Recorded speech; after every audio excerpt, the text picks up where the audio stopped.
Il y a une raison toute bête pour laquelle tu t'empêches d'être qui tu es et c'est ce petit truc qui s'appelle l'instinct de survie. T'es venu sur la planète Terre avec tous les encodages nécessaires, que ce soit dans ton cerveau, que ce soit dans ton ADN, que ce soit dans ton corps, au niveau de ta santé, au niveau de tes traits de personnalité, au niveau de l'apparence physique que tu vas avoir, au niveau de la famille, du pays dans lequel tu vas naître, pour pouvoir remplir ta légende personnelle, ton chemin de vie, ta mission de vie. Ça paraît logique. Ton âme, elle s'est choisi une mission. Tu vas avoir du coup l'histoire qui a déjà été écrite.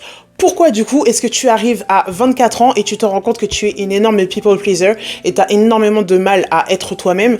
Tout simplement à cause de cet instinct de survie. Parce que tu étais enfant et tu as grandi dans un environnement qui ne t'a pas permis d'exprimer qui tu étais de façon safe et de façon sécurisée. Tu as rencontré des limites et du rejet à des moments clés où tu as voulu exprimer ta personne. Tu t'es montré timide alors qu'on attendait de toi que tu sois extraverti. Tu t'es montré extraverti alors qu'on attendait de toi que tu sois calme et silencieuse. Tu t'es montrée demandante affectueusement alors que tes parents étaient évitants émotionnellement et ça a solidifié des leçons importantes dans ton cerveau parce que c'est pas les expériences elles-mêmes qui t'ont façonné, c'est la façon dont tu les as interprétées. Tu es allé demander de l'affection à un de tes parents et ce parent t'a rejeté. Tu en as donc conclu que demander de l'affection est mauvais, que tu ne mérites pas d'avoir de l'amour et que si tu es trop demandant émotionnellement, tu vas être rejeté et on va te donner honte de ce que tu es. Pareil pour d'autres trucs, t'as demandé des cadeaux par exemple, tu voulais quelque chose en particulier et on l'a rejeté parce que tes parents ils avaient pas les moyens, parce qu'ils n'étaient pas disponibles émotionnellement, parce qu'ils étaient fatigués à cause du travail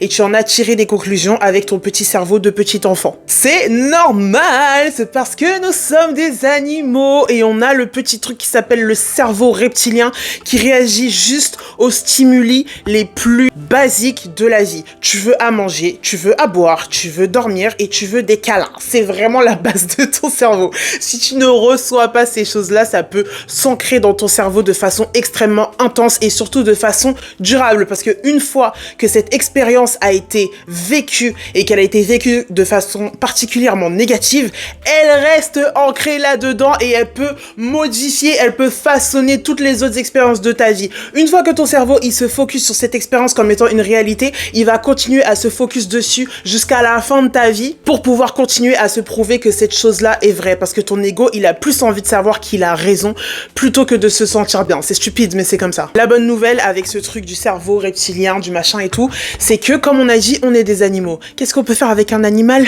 On peut le dresser, on peut l'entraîner, on peut le forcer à faire les choses qu'on veut. C'est exactement ce que tu peux faire avec ton cerveau. Peu importe les expériences que tu as vécues, tu peux réentraîner ton cerveau pour lui apprendre à faire les choses différemment. Je sais pas pourquoi est-ce que je tiens mon micro comme ça, comme si... Bon, c'est pas grave, franchement, bref. On va préciser rapidement le propos avant de passer à la suite. Ton cerveau, ce qu'il considère comme la réalité, c'est les expériences qu'il peut observer lui-même et les interprétations qu'il va en faire selon son propre conditionnement. Je te donne un exemple très simple que tu vas très vite comprendre, mais moi par exemple, en tant que femme noire, nous vivons dans un monde raciste. Si par exemple j'ai une personne qui a un comportement extrêmement désagréable avec moi ou qui va avoir un regard très insistant dans la rue pour des raisons qui semblent être indépendantes de la façon dont moi je me suis comportée, parce qu'on vit dans un monde qui est raciste, parce que j'ai déjà vécu des expériences qui sont ouvertement racistes, ça peut très facilement être interprété par mon cerveau comme étant, encore une fois, une expérience raciste. Je ne sais pas réellement pourquoi est-ce que cette personne se comporte de cette façon avec moi, mais parce que mon cerveau a été conditionné et parce que j'ai observé par ma propre expérience et par des récits qui m'ont été faits, des expériences de racisme, je peux facilement interpréter cette expérience comme cette personne ne me voit probablement pas comme un être humain à cause de la couleur de ma peau. C'est un conditionnement. Et de là, je peux en tirer d'autres conclusions. Je suis une victime, les gens ne m'aiment pas, on ne veut pas de moi dans ce monde, les gens me détestent juste en me voyant et en voyant mon apparence. La réalité des choses, c'est que jusqu'à ce que le N-word ait quitté la bouche de cette personne, je ne sais pas en réalité si elle est raciste ou pas. Et ça, je te donne un exemple un petit peu extrême, mais il y a plein de situations comme ça. Je tiens à le préciser parce que je sais pas à quel point mon argument était clair, mais je ne dis pas que le racisme n'existe que dans ma tête. Je dis juste que chaque événement désagréable que je vais rencontrer n'est pas forcément une preuve que j'ai subi du racisme. Parfois, quand on est conditionné à s'attendre à voir un événement particulier se produire, on peut le chercher, le trouver et l'interpréter là où il n'est pas forcément présent. La personne qui me plaît n'a pas répondu à mon message depuis 2 jours. Ça veut dire qu'elle ne m'aime pas parce que plusieurs fois dans ma vie, j'ai eu des des expériences où je ne me suis pas sentie valorisée par les personnes dont j'avais le plus besoin d'amour. Et donc, si cette personne ne répond pas à mon message, je peux facilement en conclure que c'est parce qu'elle ne m'aime pas, que c'est parce qu'elle ne me trouve pas importante, que c'est parce qu'elle n'a pas envie de passer du temps avec moi. Est-ce que tu as compris un petit peu le tableau? C'est comme ça que ton cerveau fonctionne, surtout si c'est des choses qui existent depuis l'enfance. Maintenant, pourquoi est-ce que ton cerveau fait ce genre de singerie? On a établi que ton âme choisit les expériences qu'elle veut avoir pour pouvoir se rappeler de qui elle est. Son but, c'est de venir sur cette terre, être totalement amnésique de sa connexion avec l'invisible, avec l'éther, avec l'univers, avec les archives akashiques ou quoi que ce soit, et de pouvoir, à travers les expériences qu'elle va faire,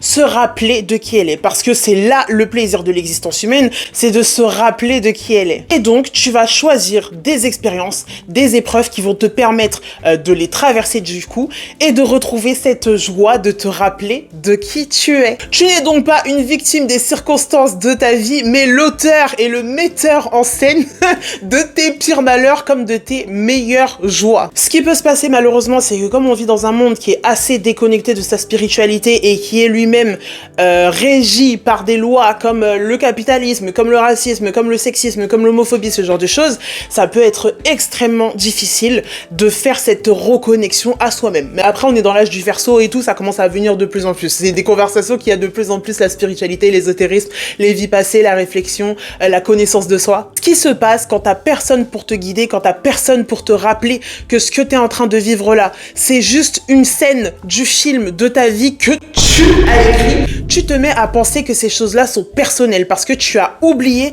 que tu es l'univers et que c'est toi qui les as mis en place. Et du coup, tu te crées des histoires et tu te crées une identité autour de ces blessures-là. Parce que malheureusement, c'est beaucoup plus facile de se créer une identité autour de ces blessures plutôt qu'autour de ces victoires ou de ces récompenses personnelles. On se souvient beaucoup plus de moments où on a été blessé, trahi, abandonné, où on a vécu une injustice, les 5 blessures de l'âme, plutôt que des moments où on a réussi, où on a triomphé, où on s'est senti extrêmement heureux, des moments de partage. Parce que c'est la souffrance qui nous fait évoluer. Je sais que c'est controversé, mais c'est la souffrance qui nous fait évoluer. C'est dans ces moments de déconnexion profonde avec Dieu qu'on a le plus d'opportunités de se reconnecter encore plus profondément avec Dieu derrière. Parce que le trop de confort, ça amène à la complaisance. On ne cherche plus à évoluer, on ne cherche plus à bouger. Donc ces ruptures qui sont parfois violentes, ça dépend de ce que ton âme a choisi, mais ces ruptures de la connexion avec Dieu, c'est là qu'il y a les plus importantes et les plus incroyables opportunités. Ah putain, j'ai un truc dans mon œil. Je sais pas ce qui est rentré dans mon œil, mais c'est vraiment pour saboter ma vie en fait. Mais c'est là qu'il y a les plus importantes opportunités de croissance, d'expansion et de reconnexion avec Dieu. Maintenant, toi, ton but, c'est de retrouver ton identité, de retrouver ton vrai toi. C'est-à-dire, il faut que tu arrêtes de te définir par tes blessures et par tes échecs. Ton cerveau a le droit de se réentraîner à se reconnecter avec le divin et avec Dieu. Tu dois donc te poser et reprogrammer consciemment ton cerveau. Qui est-ce que tu es au fond de toi? Il y a quelque part forcément une partie de toi qui le sait. Qui est-ce que tu es? Ou en tout cas, qu'est-ce que tu as envie d'être? Parce que même si tu n'es pas encore cette personne actuellement, le type de personne qui te fait envie, les archétypes qui te parlent le plus, c'est ça ton vrai toi. Si ton vrai toi dans ta tête, ton alter ego, parce qu'on a tous un alter ego dans notre tête à qui on fait vivre des trucs de célébrité ou je sais pas quoi avec des pouvoirs magiques et tout, cet alter ego là, il est beaucoup plus près d'être qui tu es réellement que la personne que tu fais semblant d'être avec ton ego. Est-ce que cette personne est drôle? Est-ce que cette personne est intelligente? Est-ce que cette personne est cultivée? Est-ce que cette personne est active? Est-ce que cette personne est spirituelle? Est-ce que cette personne est savante? Tu le sais, c'est quoi ces traits qui t'attirent le plus? T'as juste du mal à le mettre en place parce qu'il y a une déconnexion entre ces deux versions de toi et tu te dis du coup qu'elles sont inatteignables pour toi ou alors qu'elles seraient atteignables un jour, plus tard, dans le futur, dans 10 ans, quand t'auras telle et telle chose, alors que tu peux l'avoir maintenant. Tu peux l'avoir maintenant, il faut juste faire le choix. Question rapide, mais est-ce que j'ai pas d'aide le make-up et l'esthétique du jour? Regardez, le petit collier et tout. Bon, mon tatouage là, il se voit pas trop parce qu'il y a trop de lumière dessus, mais c'est pas grave. Maintenant, comment est-ce que tu réapprends à ton cerveau à redevenir lui-même? Déjà, ce qui est important, c'est de neutraliser les expériences passées qui ont construit l'identité que tu as maintenant tous ces moments de douleur intense qui, par leur intensité émotionnelle, constituent ton champ vibratoire, constituent ton niveau d'énergie vibratoire. Un moment où tu t'es senti rejeté, un moment où tu as une grosse dispute, un moment où tu t'es senti extrêmement déçu, ou trahi, ou abandonné, ou quoi que ce soit. Ce que tu vas faire, te poser. Respirer jusqu'à ce que tu sois dans le calme. Ah, je sais, ouais, vous détestez quand je vous dis de méditer, juste et de vous poser et de vous méditer, mais il n'y a pas d'autre choix en fait. Te poser et te mettre dans un état méditatif et revivre ce souvenir, mais en étant dans un état déjà calme. Parce que ce qui crée cette identité, c'est l'intensité émotionnelle que tu as attachée à ce souvenir. Une fois que tu as neutralisé cette émotion, en la revivant mais en étant dans un état émotionnel neutre, tu peux la remplacer avec ton imagination par quelque chose de positif. Je te donne un exemple, mais il y a 2 ans, j'ai eu des très grosses galères financières parce que j'avais pas de travail, j'étais dans une période, je ne pouvais pas vraiment travailler, c'était vraiment très compliqué et du coup j'étais dans des galères financières mais incroyables et à chaque fois que je regardais mon compte bancaire et que je voyais du négatif, ça me faisait partir dans des paniques mais absolument pas possible, ça minait mon moral, j'avais aucune idée de comment est-ce que j'allais m'en sortir, l'argent que je recevais c'était à peine assez pour me garder en vie et payer mes factures. Aujourd'hui je ne suis plus dans cette situation, bravo Aïssa, on s'en est sorti, mais du coup maintenant que j'ai arrêté de travailler à nouveau, j'ai eu cette peur qui est revenue de me retrouver à nouveau dans cet état de me dire mais comment est-ce que je vais faire pour manger, pour payer mes factures, qu'est-ce qui va m'arriver si jamais je me retrouve encore avec des revenus aussi petits qu'avant. Je me suis simplement posée et j'ai revécu les souvenirs de quand j'ouvrais mon compte bancaire et que je voyais les chiffres dessus et que je me demandais comment est-ce que j'allais faire, mais en étant calme. Donc les sentiments qui étaient associés à ces souvenirs n'ont pas pu m'atteindre, n'ont pas pu m'affecter. Je les ai revécus, tous les moments qui m'ont paru les plus pertinents en étant neutre et ensuite je les ai remplacés par autre chose. Je me suis imaginée en train d'ouvrir mon compte bancaire et d'avoir miraculeusement 300, 500, 1000 euros qui étaient tombés sur mon compte bancaire et de m'être dit victoire, je suis sortie de la merde, je vais m'en sortir. Tu vois, pour pouvoir juste réécrire et re-entraîner mon cerveau à revoir du positif.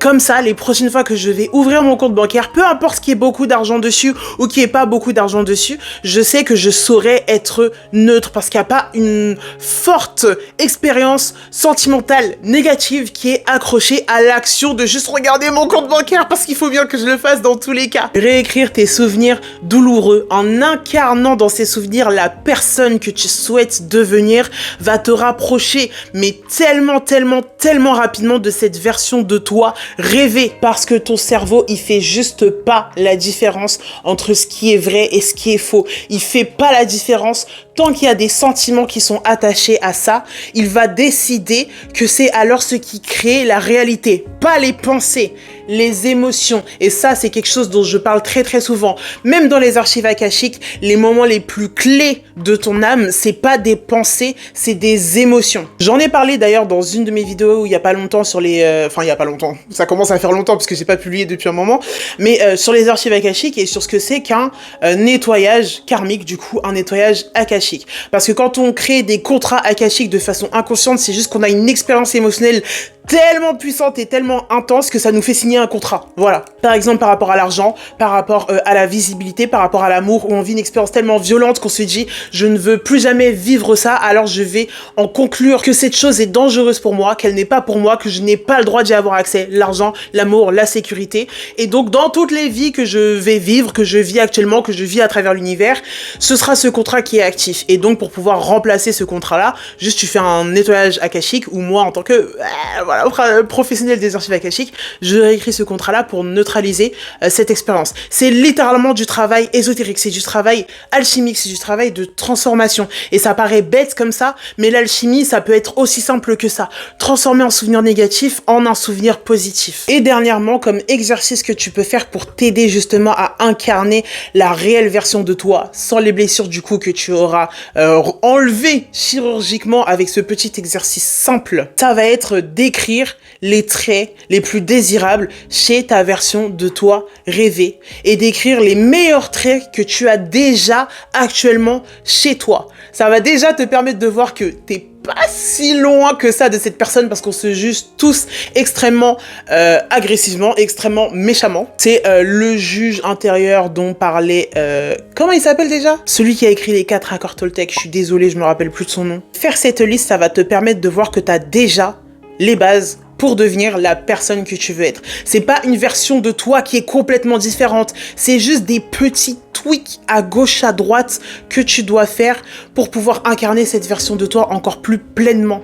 Et surtout, si tu te permets de t'amuser en fait en faisant cette chose-là. Tu es déjà cette personne, en fait tu as toujours été cette personne. Tu fais juste semblant d'être quelqu'un d'autre parce que tu t'es créé des narratifs dans ta tête. Ces narratifs, il te suffit juste de gommer littéralement et de réécrire par-dessus.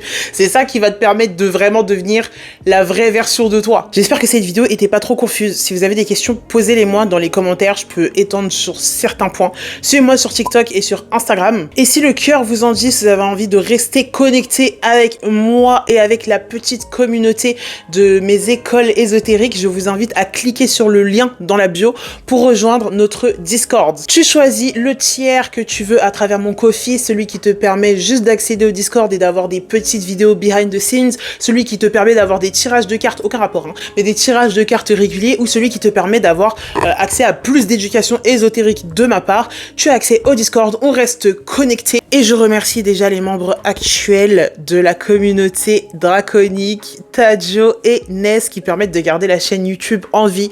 Je vous fais à tous des gros bisous et on se revoit très bientôt. Mouah.